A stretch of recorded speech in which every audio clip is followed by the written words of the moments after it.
Un petit garçon voit un extraterrestre dans la rue. Criant de terreur, il s'enfuit désespérément. Mais pour sa mère, l'homme semblait être un humain ordinaire. L'extraterrestre comprit que ce garçon pouvait voir à travers son déguisement. Craignant que son identité ne soit révélée, il décida de faire taire le garçon. Sous le couvert de la nuit, il se faufila dans la chambre du garçon et lui couvrit la bouche. Au moment critique, le garçon mordit le pouce de l'extraterrestre. Le bruit alerta les parents du garçon. L'extraterrestre se cacha rapidement sous le lit. « Il y a un extraterrestre sous mon lit !» cria le garçon. Les parents pensèrent qu'il inventait une histoire. Sans qu'ils le sachent, l'extraterrestre sous le lit leur fit un doigt d'honneur. Le lendemain, les parents emmenèrent le garçon chez un psychologue. Mais le garçon a découvert que ce docteur était l'extraterrestre de la dernière fois. L'extraterrestre le menaça de se taire, sinon il le tuerait. Terrifié, le garçon sauta par la fenêtre pour s'échapper. Mais quand les extraterrestres quittent le travail, il a trouvé son propre portrait partout dans les rues et les ruelles. Les extraterrestres ont décidé de se débarrasser du garçon une fois pour toutes. Il a pensé à de nombreuses façons. Une fuite de gaz a provoqué l'explosion de la maison du garçon, ou le jeter d'une autre altitude. Mais cet homme a choisi la méthode la plus simple. Couper le câble de frein sur le vélo du garçon. Quand cet homme met ses lunettes, il voit que l'homme qui se tient devant lui n'est pas un humain,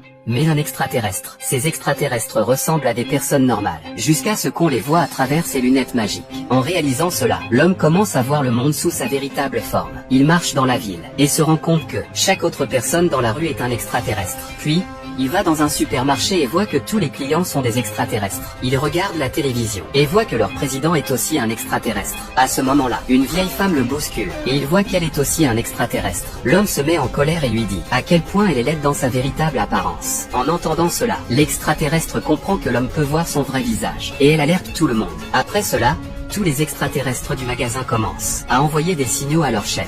Voyant cela, l'homme prend peur et quitte les lieux. Mais dès qu'il sort, deux policiers l'attaquent et lui demandent d'où il tient ses lunettes. L'homme voit que les policiers sont aussi des extraterrestres. Alors il commence à se battre contre eux. Un FBL a essayé de dégainer son arme. La seconde suivante, il a été abattu par l'homme. Puis Xiao Shuai marcha sur la route en tenant le fusil de chasse S686.